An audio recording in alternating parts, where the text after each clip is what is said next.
안녕하세요, 랜서입니다. 동유럽 3편에서는 헝가리의 수도 부다페스트를 여행했습니다. 도나우 강을 중심으로 부다와 페스트 지구로 나뉘어져 있는데요. 갤레르트 언덕에 올라가 부다페스트 전체를 조망했습니다. 갤레르트 언덕은 해발 235m의 바위산으로 헝가리인들을 카톨릭으로 기종시키다가 순교하신 이탈리아의 선교사 성 갤레르트의 이름에서 유래되었다고 합니다. 이 갤레르트 언덕을 시타델라라고도 하는데요. 라틴어로 요새라는 뜻이라고 합니다. 오랜 합스부르크의 지배하에 있던 헝가리인들의 독립에 대한 열망을 감시하기 위해 세운 감시용 망루 겸 감옥이었다고 합니다. 내부는 2차 세계대전으로 파괴되었고 성벽만이 남아있는데요. 성벽에 무수히 많은 탄환 자국들이 보이시나요? 이것은 치열했던 전투의 흔적들입니다. 시타델라는 둥그런 타원형 구조로 되어 있어서 한 바퀴를 돌면 자연스럽게 부다지구와 페스트지구 모두 볼 수 있습니다. 이 돌이 3개 삐죽 솟아 있는 곳에 전망대가 설치되어 있는데요. 이쪽 방향에서 보이는 곳이 부다지구입니다. 하늘이 쨍하고 맑아서 그냥 막 찍어도 그림같이 멋지죠? 이 언덕을 한 바퀴 돌면 반대쪽에서는 페스트지구를 볼 수 있습니다. 시타델라 요새에는 높이 40m에 달하는 자유의 여신상이 있습니다. 그녀가 들고 있는 것이 종려나무 잎이라고 합니다. 제2차 세계대전 당시 나치를 물리친 소련군이 승리를 기념하기 위해 세운 동상으로 공산 정권이 무너진 후 철거를 하려 했으나 교훈으로 삼고자 그대로 남겨두었다고 합니다. 어부의 요새를 보러 가는 길, 세트니 다리 근처를 지났습니다.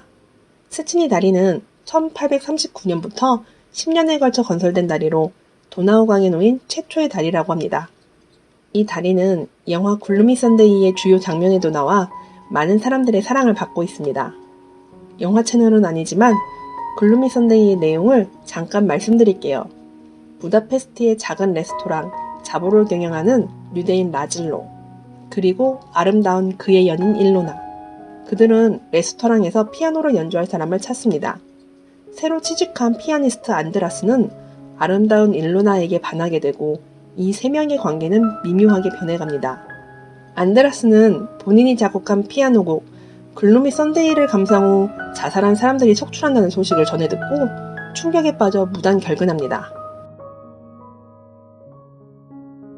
걱정이 된 일로나가 라즐로를 뒤에 태우고 안드라스를 만나러 가죠. 지금 보고 계신 장면이 바로 세트니 다리가 나온 그 유명한 장면입니다. 세 남녀 사이로도 복잡 미묘한데 이 타이밍에 등장하는 독일인 한스, 독일 카메라 라이카를 보여주며 들이대십니다. 저처럼 카메라 덕후였으면 일로나도 좀 고민을 했겠지만 일로나는 완곡하게 거절합니다. 일로나에게 거절당한 한스는 충동적으로 강에 몸을 던집니다.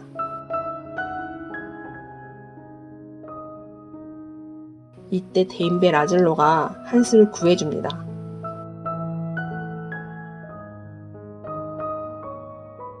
대인배 라즐로, 사랑하는 일로나에게 선택권을 주는데요. 라즐로는 갈림길에서 일로나에게 나는 계속 걸을게. 그래야 당신이 결정하기 쉽지.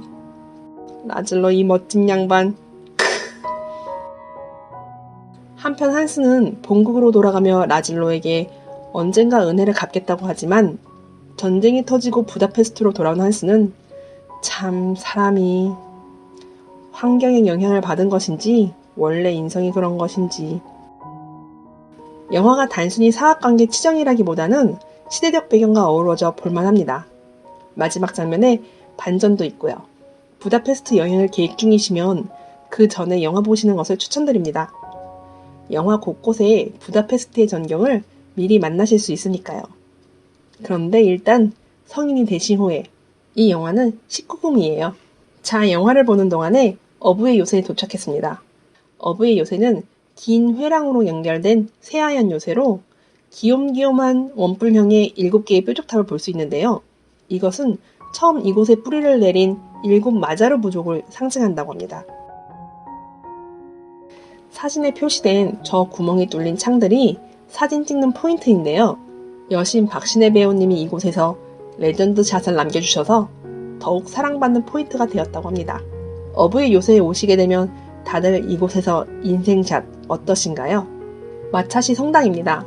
정식 이름은 성모 마리아 대성당이지만 1470년 마차시 왕의 명령으로 88m의 뾰족탑을 증축하면서 왕의 이름을 붙였다고 합니다.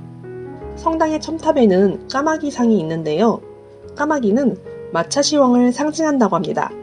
마차시 코르바누스의 이름이 갈가마귀를 뜻해서 까마귀 왕으로도 불리웠다고 합니다. 이 성당은 16세기 오스만 투르크 통치 시절에 모스크로 쓰였다가 17세기에 카톨릭 성당으로 환원되었습니다. 이제까지 보아왔던 성당들과 분위기가 매우 다르죠? 성당 내외부 곳곳에 이슬람 사원의 모습이 남아 있습니다. 지배받았던 역사도 역사이기에 이 슬픈 역사가 반복되지 않도록 후대의 교훈으로 삼고자 그대로 남겨 보존하고 있다고 합니다. 1867년에는 프란츠 요제프 1세와 그의 황후 엘리자베트, 시시라는 애칭으로 유명하죠. 이 두 사람의 대관식을 이곳에서 치렀다고 합니다.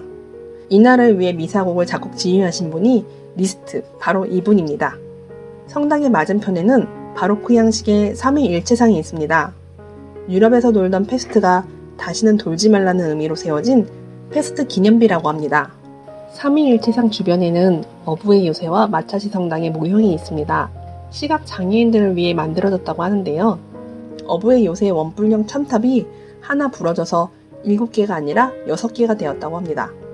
부다 왕궁은 끊임없는 외세 침략으로 여러 차례 파괴되었다가 복구되는 과정을 거쳤다고 합니다. 몽골 그리고 오스만 투르크에 의해 곤욕을 치룬 후 세계 1, 2차 대전을 겪으며 막대한 손상을 입은 부다 왕궁은 1950년에 이르러 지금의 모습으로 복원되었다고 합니다. 도나우 강 쪽으로 난 정원 입구에는 헝가리 민족의 상징인 전설의 새, 투를 조각상이 있고 정원 중앙에는 오스만 투르크를 못지른 외젠 왕자의 청동상이 있습니다. 부다 왕궁에는 MD 어쩌구라고 표시된 대통령궁이 있습니다. 대통령궁에 표기된 문자는 1806의 로마 숫자로 궁이 설립된 연도를 나타낸다고 합니다. 정각마다 근위대 교대식이 있습니다.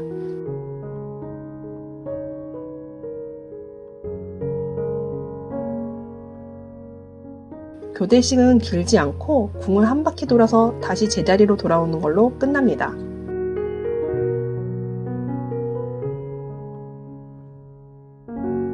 부다페스트에서 가장 규모가 크다는 성 이슈투반 성당으로 가볼까요?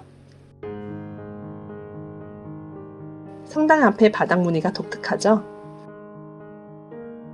이슈투반 성왕은 헝가리 최초의 국왕으로 기독교를 국교로 삼은 업적이 인정되어 1083년 세상을 떠난 후 성인으로 추대되었다고 합니다. 이 성당은 이슈투반 성왕을 기리기 위해 세운 부다페스트 최대 규모의 성당이라고 합니다. 성당 입구에는 라틴어로 나는 길이요, 진리요, 생명이다 라는 성경 구절과 12사도의 얼굴이 새겨져 있습니다. 성당 탑의 높이가 96m라고 하는데요. 이것은 건국 원년인 896년을 뜻한다고 합니다. 도나우 강변의 모든 건물들의 높이는 이슈투반 성당보다 더 높이 지을 수 없도록 규제하고 있다고 합니다.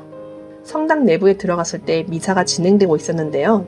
안쪽에 반짝이는 분이 이슈투반 성왕입니다. 제단 뒤쪽에 이슈투반 성왕의 오른손이 봉헌되어 있는 제단이 있다고 합니다만 미사가 진행되고 있어서 촬영이 조심스러워 제단까지는 가지 못했습니다. 성당을 나온 후 성당의 전망대로 올라가 보았습니다. 탁 트인 전망대에서 바라본 부다페스트의 노을 지는 거리는 지금도 잊혀지지 않습니다. 붉게 물들어가는 노을을 보며 저녁 식사를 하기 위해 이동합니다. 귀여운 아저씨가 따봉 하고 있네요. 아담하고 포근한 인테리어로 되어 있어 편안하게 식사할 수 있었습니다. 저녁 식사 메뉴는 전식으로 나온 헝가리 전통 요리 굴라시입니다. 우리나라 육개장과 비슷하다는 평이 많은데요. 육개장만큼 칼칼하진 않았습니다. 매운 것을 잘 못 먹는 일명 맵찔이인 제가 먹기에 딱 알맞은 정도였습니다. 본식으로는 오리고기, 후식까지 싹싹 비우고 야경을 보러 갑니다. 부다페스트는 야경이 유명하죠. 도나우강의 진주라고 불리워지는 부다페스트.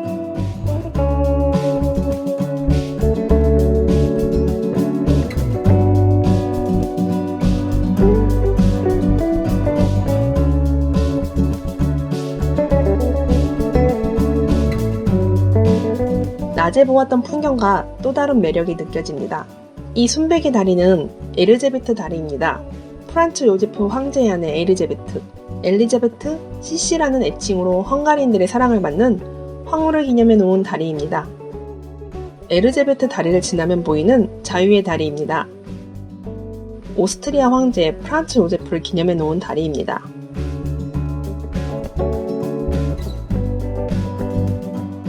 다음날 오전 중앙시장을 방문했습니다. 원래 일정에는 없었는데 일행분들 모두 헝가리에서의 1분 1초를 아쉬워하자 인솔자님이 오전에 일정을 잡아주셨습니다. 100년도 더 된 시장이라고 해서 재래시장일 줄 알았지만 현대식으로 굉장히 깔끔해 예상 밖의 모습이었습니다. 식료품들과 여러가지 특산품들을 팔고 있는데요. 헝가리는 특히나 이 파프리카가 유명합니다. 파우더 형태로도 판매하고 있어서 많은 분들이 선물용으로 구입하셨죠. 이곳에서 5유로 주고 산 미니미니한 우니쿰이에요. 40여 가지 허브로 만든 헝가리 전통술입니다. 특이하게 술 리뷰하는 지인이 있어서 선물용으로 구입해보았습니다.